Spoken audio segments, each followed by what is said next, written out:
This is why you should never stay awake past 3 a.m. A woman in her early 20s was away from home on a business trip. The night before she was supposed to board her plane, she had trouble sleeping and had this intense fear that someone was staring at her in her room. She was up until 3, tossing and turning until she started to hear whispers. It was a deep voice repeating the words, "I'm coming to get you, I'm coming to get you." But she ignored it and eventually fell asleep. After her plane landed, she was exhausted but drove home anyway. About 30 minutes into her drive, she started hearing the same whispers from the previous night, but she thought it was because she was sleep deprived, so she kept driving. She was almost home when she began to feel sick. Her eyes were watering, her nose was running, and she let out a large sneeze. "Bless you," said the same deep, eerie voice. She quickly pulled into her driveway, hugged her husband, and sat down to tell him what was going on. When this happened, I can still hear that voice.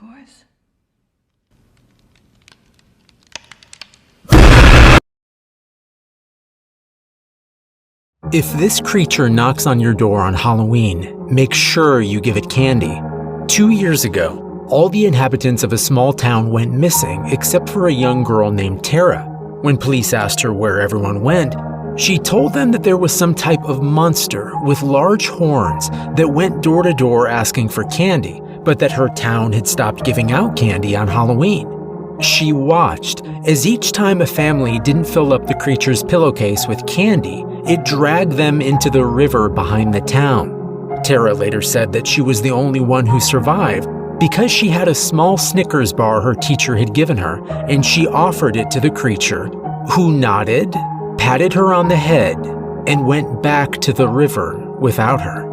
This is a Dybbuk. You might recognize it from this video that surfaced in 2018 of Post Malone touching it inside of Zach Bagans' Haunted Museum, and most of us know that didn't end well.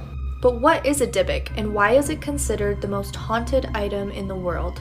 The Dybbuk is a wine box that was purchased in 2001 by an American man at an estate sale in Spain. When the man learned that the item was a family heirloom, he offered to return it to the family, but they insisted that he keep it. The box was purchased by the family's grandmother after the Holocaust had ended, but it sat unopened inside of her sewing room because the grandmother was convinced a Dybbuk was inside of it. Dybbuk is a demon that has the ability to possess different items. When the American man brought the box home, he opened it up, and this is what was inside. Inside the box, there were 2 locks of hair, a single candle holder, 2 pennies from the 1920s, and a small statue with the Hebrew word peace inscribed. Like for part 2. This is a Dybbuk box, and it's said to be responsible for putting a curse on Post Malone. In part 1, I explained to you what the Dybbuk box is and where it came from. When Post Malone encountered the Dybbuk box inside of Zach Bagans' Haunted Museum, he claimed to have seen a black shadow following them throughout the night. But that's not all. The months following his encounter with the Dybbuk box has led many people to believe he was cursed. Post Malone took a jet from Orange County to London. The tires on the jet blew out. It spent 5 hours in air circling around in order to make a safe landing. A home in San Fernando was broken into by 3 armed men, but thankfully it was his previous address. He ended up totaling his car in a serious rollover crash and claims to have found bite marks on him. If you don't believe me, check this out. Apparently there's a thing called the Dybbuk box. My plane almost crashed. I was in a car accident. My house got robbed and I had bite marks on my arm. This is a Dybbuk box. In part 1, I explained what the Dybbuk box is and where it came from. In part 2, I explained what happened to Post Malone after he indirectly touched it. But it didn't start there. In part 1, I told you about the man that bought the box at an estate sale. He bought the box to gift to his mother for her birthday. Her birthday just so happened to be Halloween. The same day she received the box, she suffered a stroke. Everybody that's come in contact with the box has experienced their own set of strange occurrences, but everybody that's had ownership of it has experienced the smell of cat urine, jasmine flowers, and the same nightmare with the same old woman. The last person to auction the box off on eBay was a college student from Missouri. They claimed the box made all of their lights in their house go out and their hair fall out. The box was then purchased by a man named Jason Huxton. Jason experienced weird medical conditions he's never had before, like hives, coughing up blood, and head-to-toe welts. The Dybbuk box was then donated to Zach Bagans. This is why you should always keep your head on a swivel. In 2017, an elderly woman who lived alone thought she saw something moving in her backyard and went to the window to have a look. As she's looking around, a shadowy figure emerges right on the other side of the glass, standing in her backyard.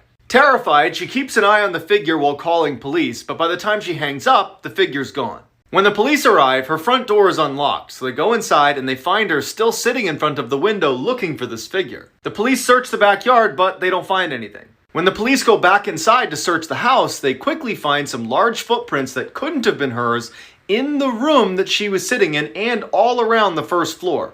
That's when they realized what was going on. She wasn't seeing a shadowy figure in her backyard. She was seeing the reflection of someone in the room with her.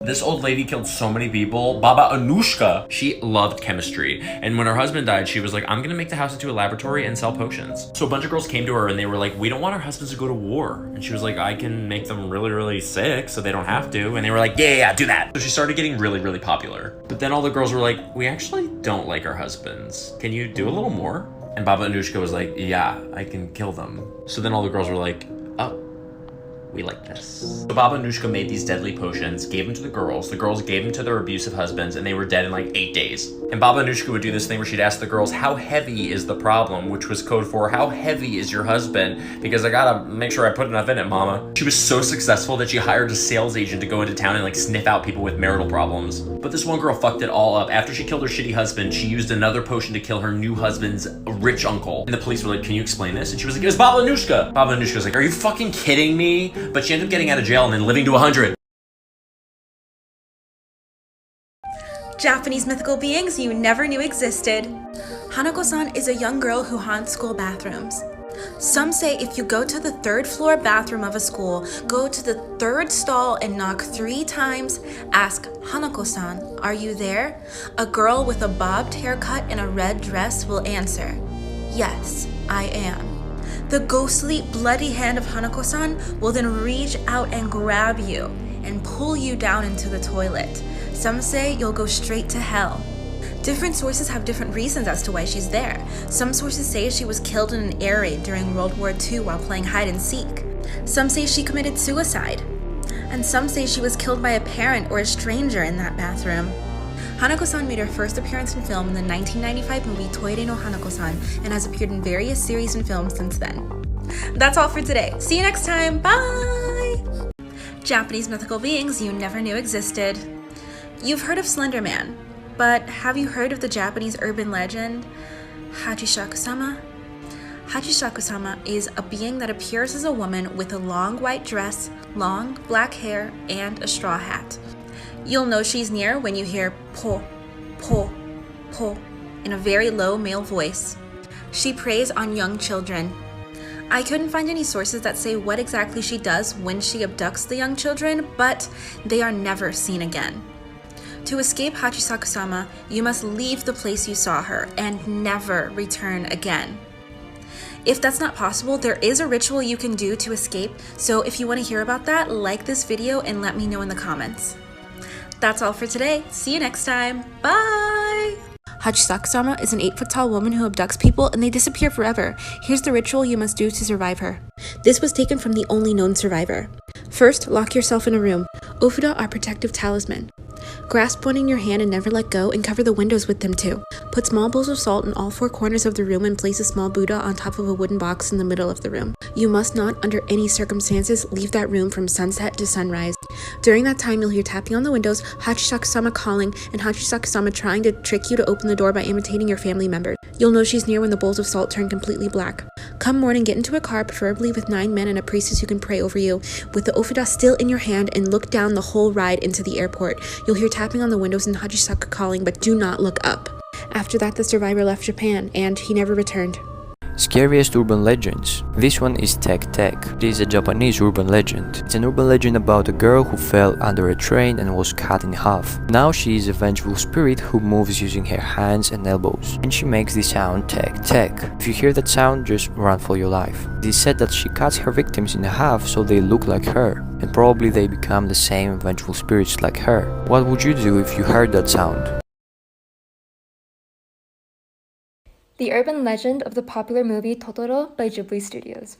People say that Totoro is actually a shinigami, which is the god of death. And if you can see the god of death, it means you're either dead or about to be dead, which is why only a few people in the movie can see Totoro. So in the movie, when Mei goes missing and a sandal is found, Mei actually drowned. Mei's sister Satsuki can't accept the fact that Mei is dead, so she looks for Totoro and opens death's door, which eventually leads her to Mei.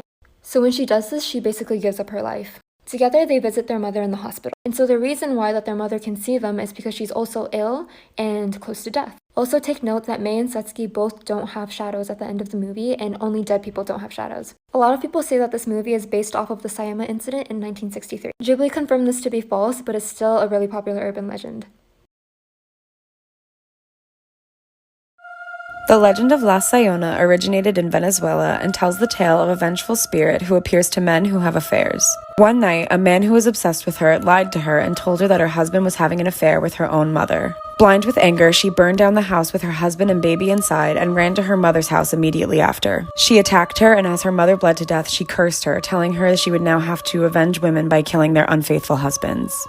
The legend claims that when her spirit appears, she'll ask for a cigarette or for a ride home, and anyone who gives in to her temptation will suffer the consequences.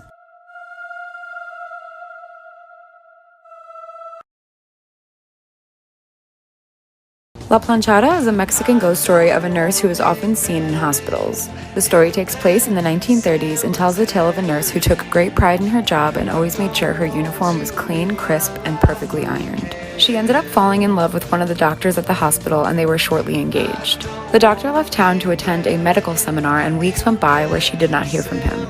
Beside herself with worry, she found out that the doctor met another woman while he was away, and the two had wed. She was extremely heartbroken and fell into such a deep depression that she started to neglect her own patients. One of her patients ended up passing away as a direct result of her neglect, and she became ill herself. She ended up passing away in the hospital where she worked, and it is reported that when the hospital staff are neglecting their patients, this ghostly nurse cares for them instead. When patients are asked how they seem to miraculously recover, they are reported saying, "A nurse came in and healed me."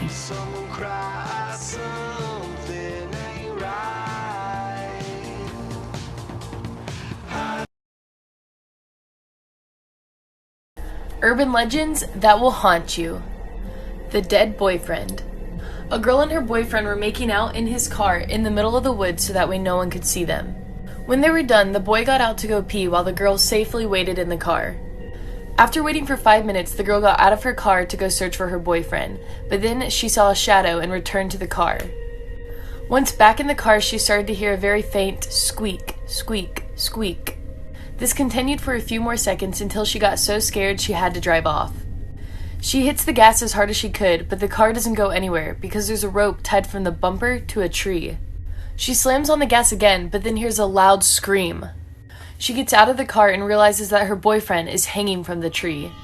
And the squeaky noises were his shoes slightly scraping the roof of the car.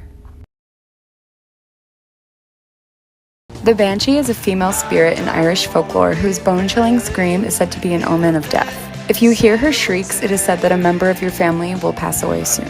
Some people believe that each family actually has a banshee of their own that watches over them. Some stories say that instead of appearing as an omen of death, they appear to celebrate someone's death. They often appear as a woman dressed in a gray or white cloak with reddened eyes from constantly weeping. Can relate. The Banshee is a tale I'm quite familiar with, and I always imagine them to be more of a nervous creature rather than a vicious one. Their job is basically to let people know that their time is up, so I always imagine them not being too fond of the fact that they're constantly warning people that someone they love is going to die soon, so that's why I depicted the Banshee the way that I did.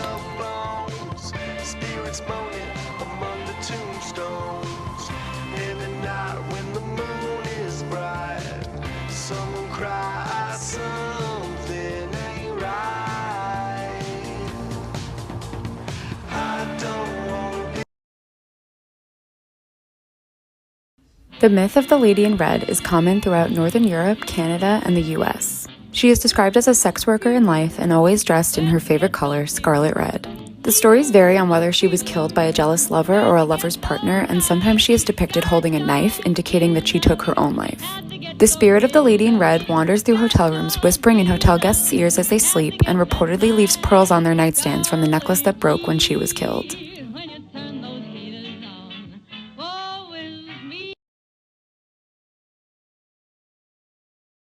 Firstly, I just want to say thank you guys for the input on my last video. The poll was kind of split, which I wasn't expecting, and in a way made it harder to make a decision, but I'm just going to change day 29 to the Headless Horseman. I feel more comfortable doing that, and I think most people agree on just changing it, and I want to say thank you to the people who were kind and respectful in educating me on this folklore. Also, thank you for 900k. I feel like I can't keep up, but I do like to acknowledge it because it still blows my mind that so many of you have come to my page just this month alone.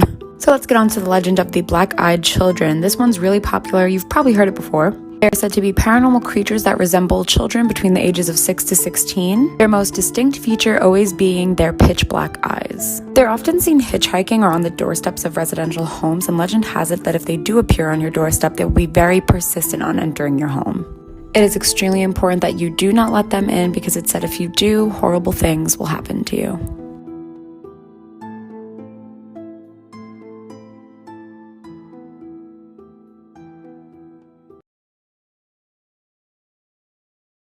These are the 3 real ways to survive a skinwalker. Number 1, if someone you know begins to smell like rotten meat, run. They might be a skinwalker. Number 2, if your dog comes home late at night and has 6 legs instead of 4, don't let them inside your home. And number 3, if your girlfriend or boyfriend wants to take you to Skinwalker Ranch, run. They are almost definitely a skinwalker and are taking you there to eat you. If you follow these 3 rules, you should be fine. Good luck. This is why you need to watch out for a man with orange eyes. Orange eyes is actually a cryptid that you can find in Ohio. It's reported to be over 11 feet tall and 1,000 pounds. It is said that Orange Eyes lives under a Cleveland cemetery, and the first time he was ever seen was on March 28th of 1959. On that day, he attacked 2 teenagers that were hanging out at Lover's Lane. They claimed he was large and hairy and had these bright orange eyes. He also had this matted black hair and a strange odor. He was last spotted in 1991 when he appeared to 2 fishermen in Mill Creek. And afterwards, he apparently ran into a nearby woods and he was never seen again. Some people believe he's actually an alien, but to this day, he still remains a mystery.